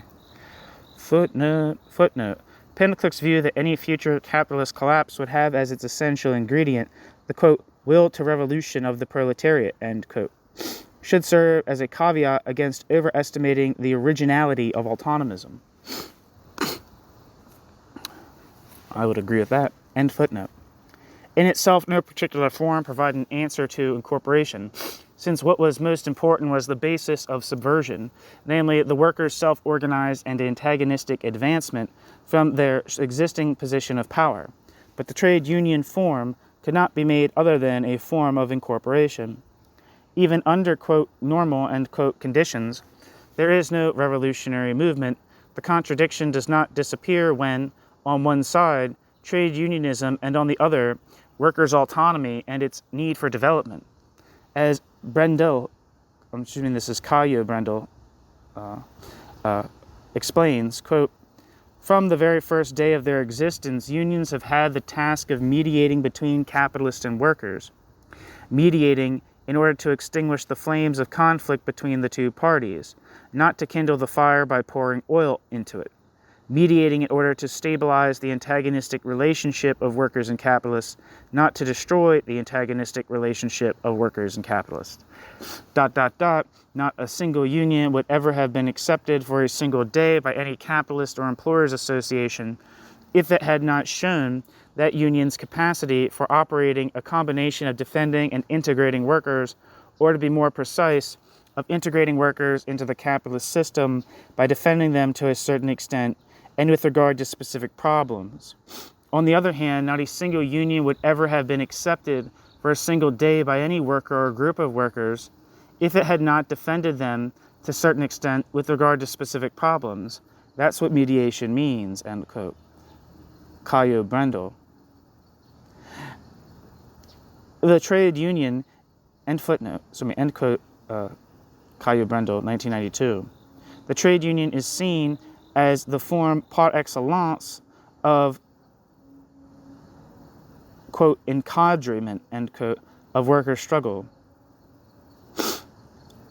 See GOC 1929, Zerzan 1974, Échange et Mouvement 1977, and Wildcat 1986 and 1992.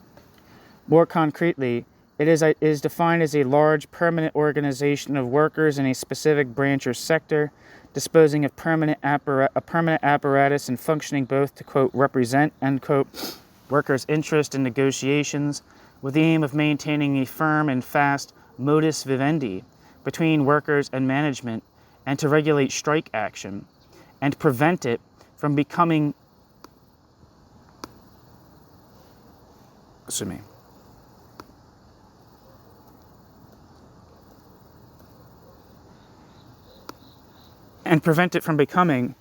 out of control when there is no other alternative. In practice, this means opposing the dynamic whereby workers reject the whole project of a modus vivendi. I gotta look that up. I don't remember what a modus vivendi means. I was gonna try to slide over it, but I couldn't. Modus vivendi is a Latin phrase that means mode of living or way of life. In international relations, modus vivendi is often used to mean an arrangement or agreement that allows conflicting parties to coexist in peace. In science, it is used to describe lifestyles. Modus means mode, way, method, or manner. Vivendi means, quote, of living, end quote. The phrase is often used to describe informal and temporary arrangements in political affairs. For example, if two sides reach a modus vivendi regarding disputed territories, despite political, historical, or cultural incompatibilities, an accommodation of their respective differences is established for the sake of contingency. In diplomacy, a modus vivendi is an instrument for establishing an international accord of a temporary or provisional nature, intended to be replaced by a more substantial and thorough agreement, such as a treaty. Armistice and instruments of surrender are intended to achieve a modus vivendi.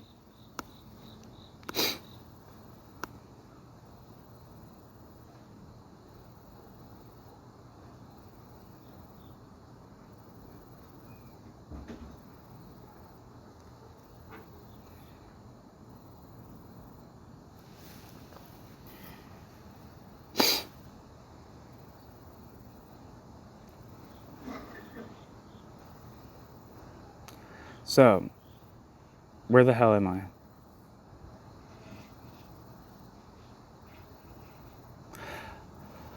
So now that we know that a modus vivendi means mode of life or way of life, we can reread that sentence that the modus vivendi was in. More concretely,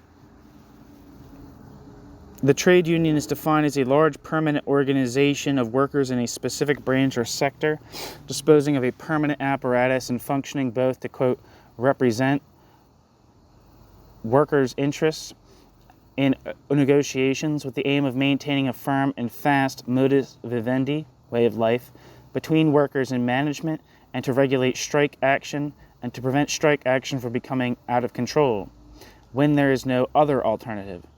In practice, this means opposing the dynamic whereby workers reject the whole project of a modus vivendi, way of life, and fight for the workers' own class interests without regard to what is viable from the point of view of the economy. But regardless of what views the workers may hold, reject this project is precisely what their struggle must do, tendentially in extreme fashion, always in some fashion and to some extent. Another way of looking at trade unions involves recognizing that trade unions seek to monopolize through representation not only the apparent enforcement of workers' interests within a specific part of the capitalist economy, but also on the basis, the communication with workers elsewhere. In practice, this means defending the structure and logic of the economy, which workers' power necessarily tends to disrupt and undermine, based on and reinforcing both the divisions within the working class and its, quote, integration, end quote, within the economy. The trade union form is understood to be obligatorily defensive of a society founded on wage labor and hostile to the advancement of working class subjectivity. Two further concepts have been found to be particularly useful in the communist consideration of the barriers to the development of autonomous struggle. The first is that of workers' democracy. That this is understood both as an ideology concerning the advancement of struggle and as a form of organization. Workers' democracy is defined in terms of three characteristics. First, there's the application of the principle according to which, wherever possible, a decision must follow discussion and precede action. Second, the minority must always submit to the decision of the majority. Third, each worker involved in a struggle must have an equal say, regardless of level of interest, involvement, or commitment. Workers' democracy has been described as, quote, the application of democratic parliamentarian rules at the heart of the proletarian, quote, mass, end quote, organs, assemblies, unions, councils, end quote. Although rarely seen in its purest form, where strikers, for example, would respect the workers' quote, right, end quote, to strike break, even in other forms it restrains the advancing dynamic by tending to dissolve the offensive community of struggle to an institutionalized collection of atomized individuals tied together by means of, quote, rights, end quote. The second concept is that of self-management, understood as a system wherein as many economic decisions as possible are taken at enterprise level. Behind the retention of the enterprise form, there lies all that it entails: private appropriation, exchange, and if we ignore, quote, mutualist, end quote, utopias of simple commodity production, capitalism. See Negation, 1974, and Sabatier, 1977. One type of self-management requires specific mention, namely workers' management, or the management of an enterprise by its workers. This is to be differentiated from workers' control, or the rights of workers to inspect the books and be consulted on matters of policy. See Brinton, 1970, sections 1 to 15. Workers' management is seen as a debureaucratized form of capitalist economy, a sort of fantastic, quote, reconciliation, end quote, of workers' interests with those of enterprise capital. New section. Marx, end quote, Marxism, end quote. It is readily apparent that the overall theoretical orientation outlined above has been greatly conditioned by a sympathetic reading of Marx. We certainly consider it to be in close accordance with Marx's basic attitude towards the role of the class struggle in history, the self-assertion of the proletarian class in particular, and the tendency towards communism. As is made clear in the first part of Chapter 3 below, it also relies heavily upon Marx's historical and materialist critique of capitalist political economy. In these terms, it is evidently Marxist. At the same time, it cannot usefully be described as, quote, orthodox Marxist, end quote, since it neither relies upon nor follows on from the political and theoretical positions developed within the various traditions associated with the Second and Third Internationals.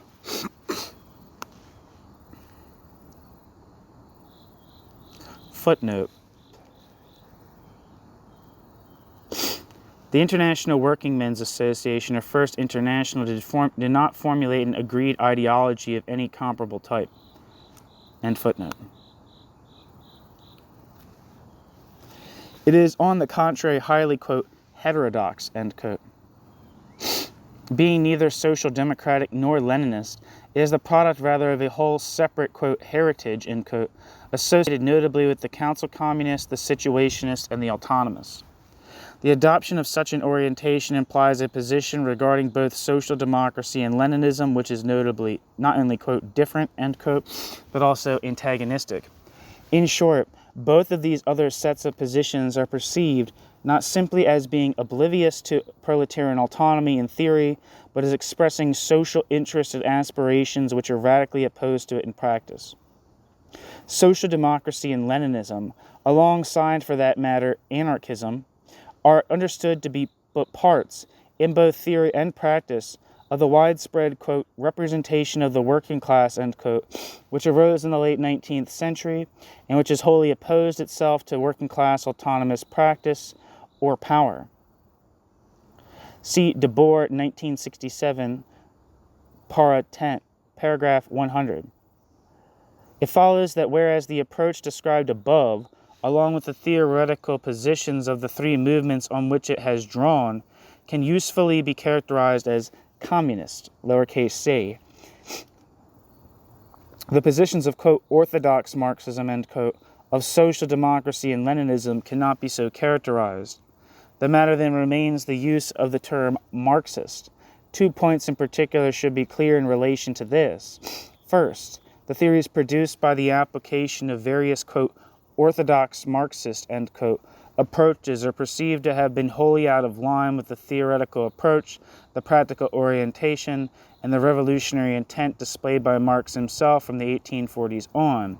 As de Boer has described, quote, Marxist theory is fundamentally beyond scientific thought, and it preserves scientific thought only by superseding scientific thought, what is in question is an understanding of struggle and not of law, end quote. De Boer. This is true even if it was the, quote, deterministic scientific facet, end quote. Deterministic scientific facet, end quote. Emphasis added, in Marx's own thought, which, quote, was precisely the gap through which the process of, quote, ideologization, end quote, penetrated during Marx's own lifetime into the theoretical heritage left to the workers' movement, end quote. Guy Debord, paragraph 84, I'm assuming that's Society of the Spectacle. Recently, this view has been developed highly successfully by Shortall, I think it's Felton Shortall, who demonstrates how the, quote, closure, end quote, within capital, which Marx enacted in order to focus upon capital as an objective and positive system outside of class subjectivity, is essentially provisional in nature. And since it is provisional, even this scientific analysis necessarily points, quote, beyond itself, end quote, to a unitary communist critique.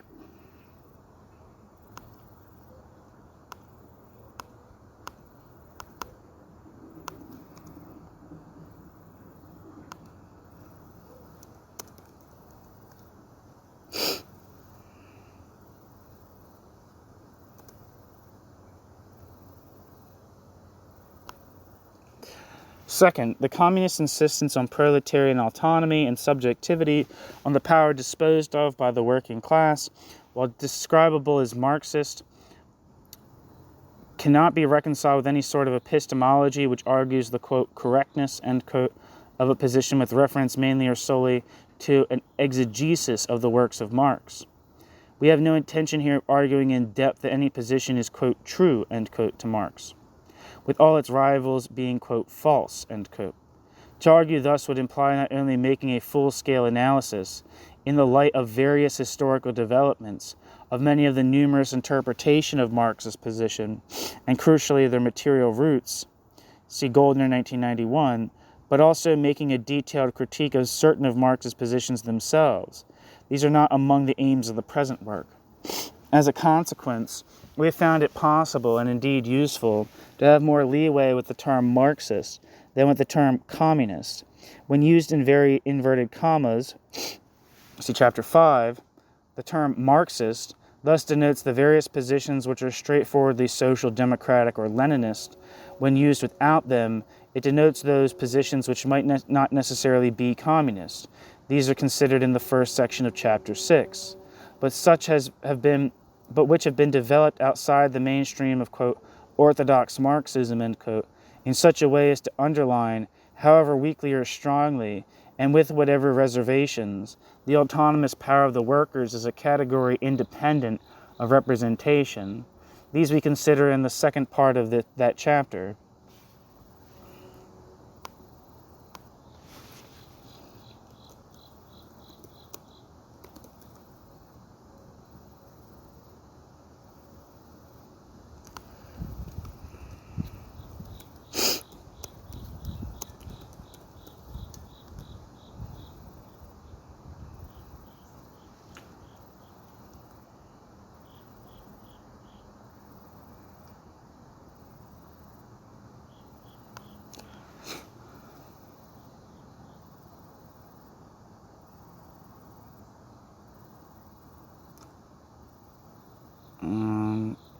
I'm just looking to see if there's anything from Felton Shortall, about Felton Shortall, like, currently.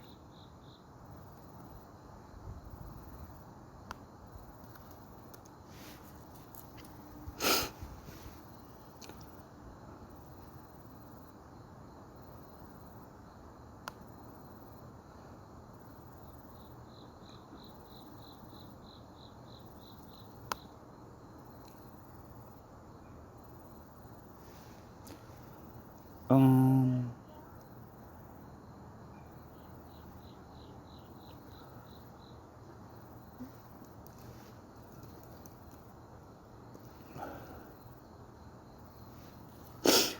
it looks like he's involved with something called CASE.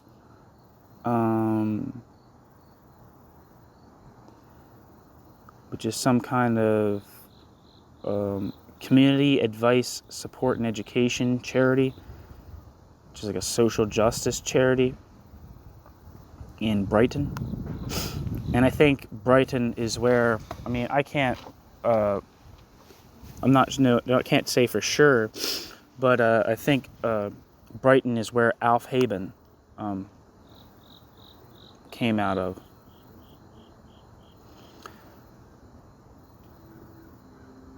One second as well. I mean, I don't know where Neil C. Fernandez is these days either. I mean, when you look him up, it's Libcom comes up, of course, but I don't know what they're doing now.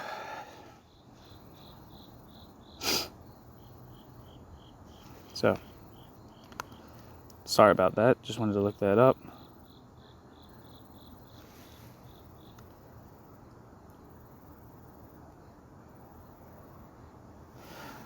Back to the text.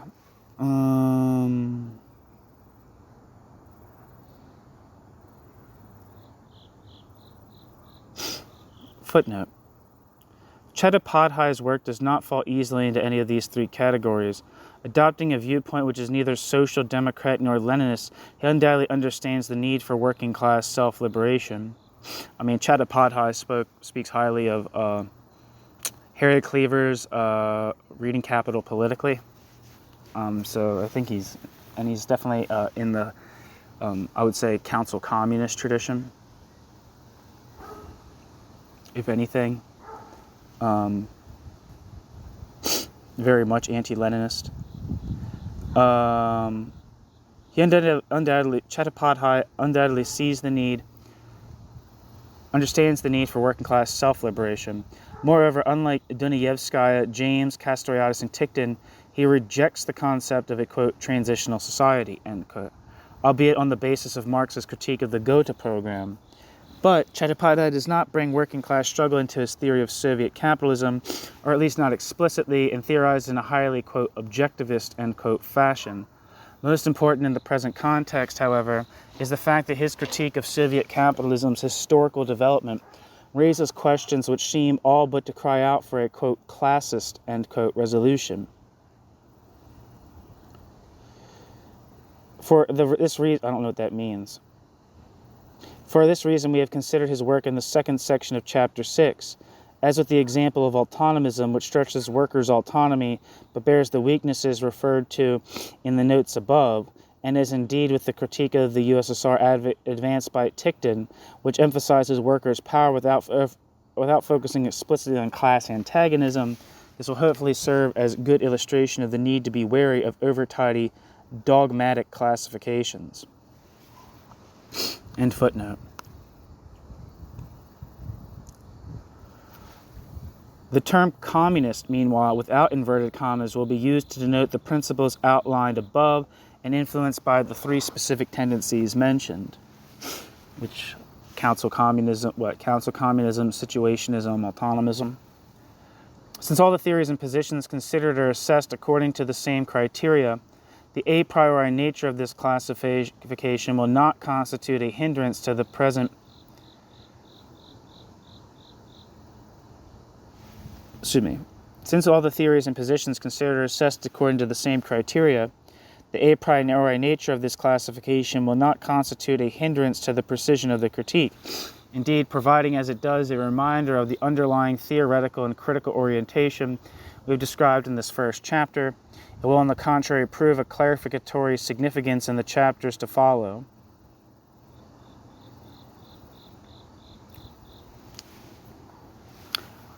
New section, summary. A theoretical approach has been defined in which the most important organizing ideas are as follows. First, in the words of the Communist Manifesto, the history of all existing societies is seen as a history of class struggle.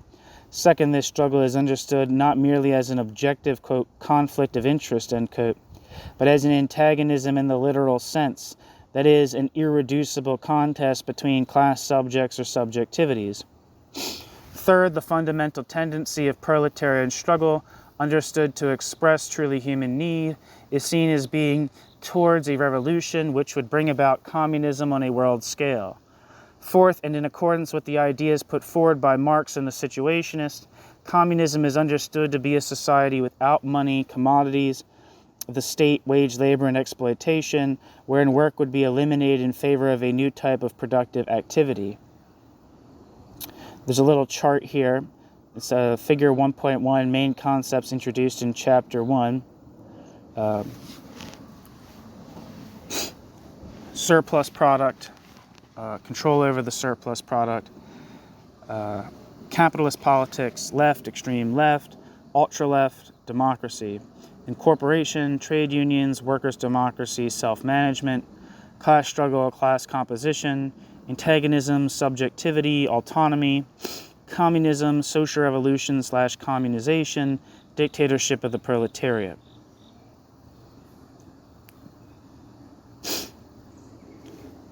Back to the text.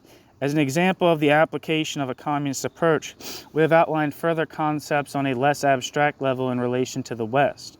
Capitalist politics, described as a struggle to manage the capitalist state and economy, is taken to include the entire spectrum from extreme right to extreme left. Democracy, or the rights of the members of civil society to citizenship, is a political form which expresses in profound fashion the capitalist principles of separation and atomization. Finally, proletarian autonomy is defined negatively as subversion, as the negation of capital's tendency to incorporate workers' struggle. Concepts relevant to this incorporation include trade unionism, which expresses incorporation both into the national economy as a whole and into one of its sectors or branches or enterprises; workers' democracy, which consists of an adoption of bourgeois, quote, parliamentary, end quote, attitudes by workers in struggle; and self-management, which binds workers to the enterprise form and therefore to the market. Okay, so that's the end of chapter 1 of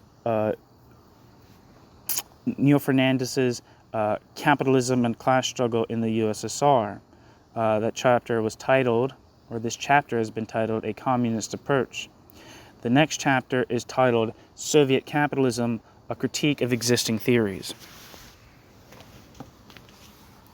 Thank you for listening.